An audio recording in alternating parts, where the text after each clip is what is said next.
I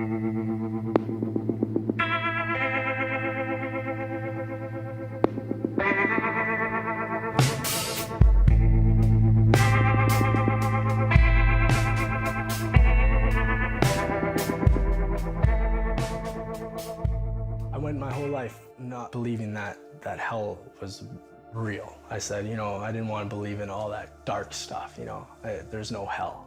That's what I thought, but there is a hell. Jordan Samuel believes there's a hell because he believes he's been there.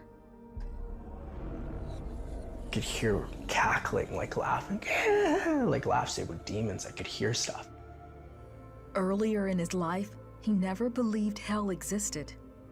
If I live my life and do the best I can do, like karma-wise, what goes around comes around, I'll just be the best man that I can be. He grew up in Edmonton, British Columbia with a single mom and went to a Catholic school. He was naturally inquisitive and asked a lot of questions about Jesus. How could one man come and just die for me? And, who is this guy? And for that, he was kicked out of class. But my third time getting kicked out of class, I remember saying, you know what? I never want to know this Jesus guy. Whoever he is, he just gets me in trouble and I just get kicked out of class and no one wants to give me answers about him and this is how people treat me. I don't want to know. His mom married, and for the next 15 years, Jordan says his family life was great. Then his mom and stepdad divorced. Jordan was devastated. The only way he knew how to deal with the pain was to rebel. So whether that was drinking and driving with buddies and underage driving, stealing cars and, getting stereos and having the thrill of, almost someone catching me, but not quite. For the next 4 years, Jordan continued his reckless behavior. But he wanted to turn his life around, so he stopped selling drugs and started working for an oil rig company. I was making really good money at a really good house. After work one day, Jordan decided to smoke some pot.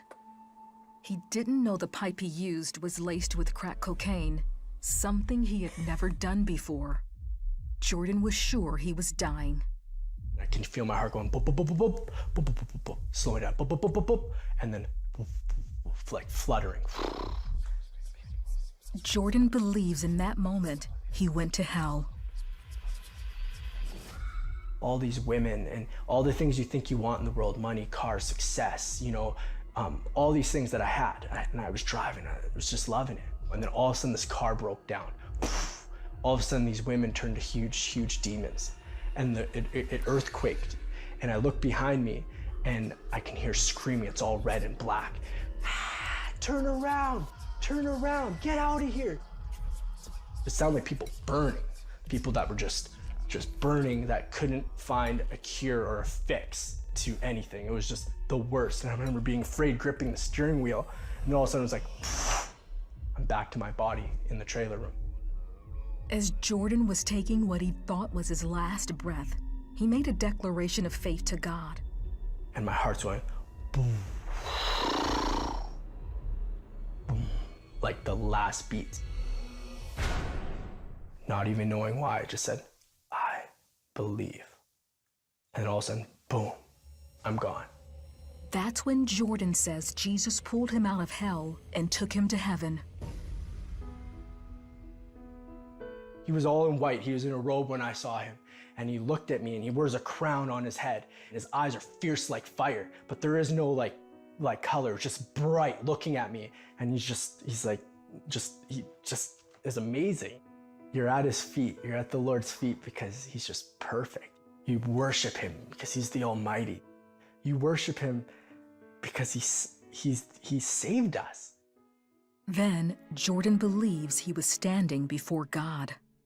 The Lord went to the right hand of the Father, and I began to get judged by the Father. And it was the worst, because what happened was he played secrets in my heart that I locked away, that I only knew that I ever did. And I thought no one could do, and I could feel what God felt. And I said, Lord, forgive me. Like, it was the worst feeling. And he just comes in and he hugs you. He says, all is forgiven. My old heart was broken. My old heart needed fixing. And God gave me a new heart. All of a sudden, he told me he loved me, that I'm not alone, that I've never been alone. He showed me all the times in my life where I thought I was lucky, that I thought I was alone, but how his hand was always just upon me. And he was always right there pursuing me nonstop. He hugged me again, told me he loved me. And all of a sudden, I was like, I'm back in my trailer room on the floor. I grabbed the Bible. It was like it was glowing and I held it. I opened up the Bible. First thing I ever read out of the Bible was Psalms 34. The happiness of those who trust in God. I began to read it and it was everything that just happened to me. Only God can do that. Jordan shared his journey to heaven and hell with his girlfriend Danica. His voice changed, his eyes changed, his body language changed. Everything about him was new. It was different. So there was no doubting that he had had the experience that he did. My mouth, my words, swearing, everything was like cleansed. I was delivered from any addiction I had. Today, Jordan and Danica are married with 2 children. They're missionaries preaching the gospel around the world. They're letting everyone know Jesus is real and that he can change the most hardened heart with his love. God loves the broken and loves the lost, and he doesn't give up on them. He loves them with all his heart. He leaves the flock to find the one, and he did.